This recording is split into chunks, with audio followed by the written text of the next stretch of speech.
You see him. He goes to throw. He pulls it back. I thought Dan would appreciate this. I was thinking, what's Dan Orlovsky thinking right now? He pulls it back. But he stays locked in on him, right? And he tries to force it. He did not convert one third down pass. Not convert, get a first down. He didn't complete a pass short of the stick. Like, he did nothing on third down. Dan, this is a guy who was the best third down passer in the league a couple of years ago when I thought he was the MVP until he got hurt. That means consistent regression. It's not just what's around him. And if he feels he has to do more to compensate because there's not enough around him, he's playing a 2-win Giants team. I know they compete, but they lose a lot, the Giants. Then this is what they have to be emphasizing, I'm sure, during the week, right? Like, don't try. We just need you to not try to do too much all the time. Remember what happened last week? He gets in post-game presser and he's talking about this is probably always going to be my problem throughout my career. This is just the way we do things around here. Really? Because a couple weeks ago I said, given his level of talent and his age, it'd be irresponsible, to move on from him. And then I said, then a couple weeks later, I'm like, you know what? You're going to have to sit Carson Wentz down. He has to be held accountable. And I referenced Donovan McNabb being sat one year, and then he took his team to the NFC Championship game. There's no accountability for Wentz on this team. I don't know if it's because he has the owner's ear or what it is, but there's no accountability. He can basically do whatever he wants, which is why the kind of mistakes he makes don't get fixed. He was once again outplayed by the opposing quarterback. He is outplayed every single week by the opposing quarterback. He's never posted a quarterback rating better than the opponent this year. Never, not one time. He's 31st in passer rating this year. So and by the way, I identified the regression in the second half of last. I'm actually proud of myself. I apparently saw it in Orlovsky, who's one of the best, didn't see it. It was regression, and it's continued. The trend has continued. Of course, Wentz is the problem. Well, first of all, you're always inexplicably proud of yourself. Let's not act like that's new. You're proud of yourself every moment of every day. That's number one. Number two, it's always a hard subject for me to tackle on this show, Molly, Dan Orlovsky, when it comes to Max, because on one hand, I totally disagree with him about Carson Wentz.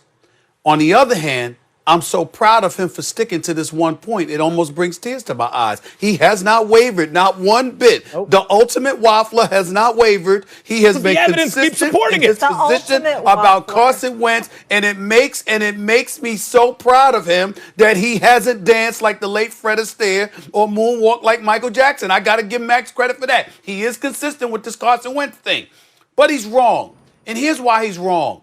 Max Kellerman yesterday. Carson Wentz got popped 13 times.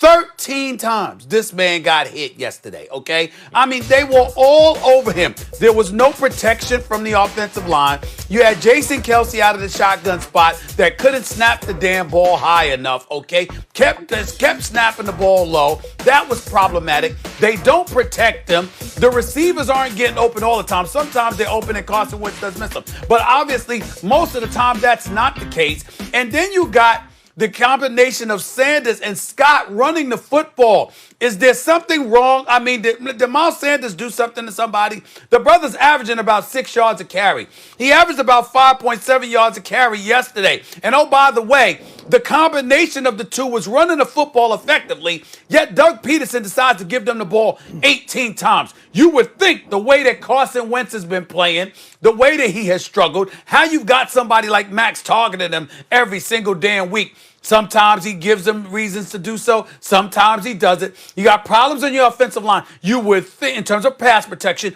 you would think you would run the football more, but you never has. Did y'all know that Miles Sanders has never had a 20-carry game in his entire 23-game career in the National Football League? I don't know what the hell Doug Peterson is thinking. We ain't even getting into their defense. We're not even getting into how their linebackers look. We don't even know if they have one. We don't even think about what their secondary looks like. Everything seems discombobulated, and that's why before I even get to Carson Wentz, I got to get to Doug Peterson. Listen, I like the man. I'm fond of him. I think about him winning the Super Bowl with Nick Foles as his quarterback. But ever since that time, let's take into account and just really nail it down here, guys. There's problem at the quarterback position. There's problem at the offensive line position. There's problem with your decision-making because you don't run the football as much as you should. There's problem on the defensive side of the ball, particularly with your linebackers and in your secondary. There's problems schematically. Damn. That's a whole lot of problems. I mean, on both sides of the ball, it would be one thing if it's just one thing where I could point to the offensive line coach, or this one thing where I could point to the secondary coach, or the defensive coordinator, or the offensive coordinator. Everywhere you look with the Philadelphia Eagles, there's a problem. And that's why I think Doug Peterson is in a world of trouble. The way things are going right now, if it was just the quarterback, it would be Carson Wentz. But because of all of those things, right now, if Doug Peterson doesn't get this ship turned in the right direction, he might be out of a job at the end of this season. You know, when I started into this business, I did not think that Stephen A's football knowledge was significantly greater than Max's. And after that last 3 minutes, I realized how much more football Stephen A knows than Max. All right, so Max, I'm kind of rip apart your argument. It's right now the biggest problem with the Philadelphia Eagles is their coaching. Okay, so you point, no. You point to the first 3rd and 3, right? That throw to Rager. It's a pick route, Max. It's a one-man route. There is no read. You are trying to pick the outside defender. They ran it against San Francisco twice. They actually ran a very similar play on 4th down 3 plays before. There is no read there. It's catch and throw. Philly should just hire you. Molly, I've got 7 points I'm going to make. Just saying, they should. Needs more power on this team. They should just hire. I've got 7 points I'm going to make. Second of all, you had 2 weeks off. And this was the plan to start the game. Like, this was the way that you wanted to come out after 2 weeks off with preparation against the 2-win team. This was the best plan that you can put together to win the football game. Second of all, stop with all the 2-point conversions. They're not needed. You don't get more points throughout the game with more 2-point conversion attempts and successes. There's no point to continuously go for 2-point conversions. I understand analytics play their part. When they play their part, all the 2-point conversion love isn't there, and you're running the consistent same plays. Number 3, stop with the use of Jalen Hurts. It's not working. The Jalen Hurts stuff isn't working. He might be Max's second favorite quarterback in the NFL behind Nick, but it's not working. Third of all, can we get a better plan for quarterback run defense? Did you guys not practice defending quarterback run over the past 2 weeks? Because the last time you played the Giants, Daniel Jones lit you up in it, and they go right down the field their first drive of the game and score off quarterback run. My 2 biggest gripes are this. The 4th down, the 4th and 10 to end the game, you could pick anybody on the Giants defense to throw at except for Bradbury.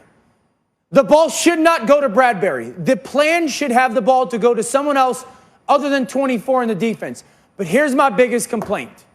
It took until 7 minutes and 16 seconds to go in the 3rd quarter till you got Carson Wentz out of the pocket. The Giants defense ranks 26th in the NFL defending quarterbacks outside of the pocket. And you took 38 minutes of gameplay to get the guy out of the pocket. So listen, there's a lot of things to point to with this plan. I love this excuse making. Here's the difference between you and I, Max. Yes, please tell me. I can coordinate my tie to my jacket. It's easy for you to finger point and go, that player sucks. Yeah. My job, when it's true. My job is to give reasons why. Okay, well, that's fine. We have different jobs. But this is called excuse making. No, it's called reason giving. They have to stop with Jalen Hurts. No, they have to stop with Carson Wentz. He's the quarterback. Hold on, let me just go through some things. He's in year 5. Year 5. This is not a second-year player. He's in year 5. You know what his cap hit's going to be for the Eagles next year? Almost recycle the same stuff. $5 million cap hit next year for a year 5 quarterback who's second to last in passer rating in the NFL, who is consistently, this season, he has yet to outplay the opponent. These are not franchise quarterbacks he's playing against. These are also Rand's backup, second-year player with problems. He has been outplayed by every single quarterback. And what I said, and listen, I'm not saying Carson Wentz doesn't have talent. I'm a huge believer in his talent. But the regression at this point, I don't even know. So why the regression, Max? I don't know if could it be the coaching? No, I think he has too much power on the team. I suspect it's a direct line to the owner, and I think he has not been held accountable. And as a result, the regression continues. So you think I'm making excuses, and I know you're making assumptions. He went from the number 1 player in the league on the money down, on 3rd down, to dead last. He's he has 0-0 on the money down. He was 0 against the Giants yesterday, a weak NFC East opponent.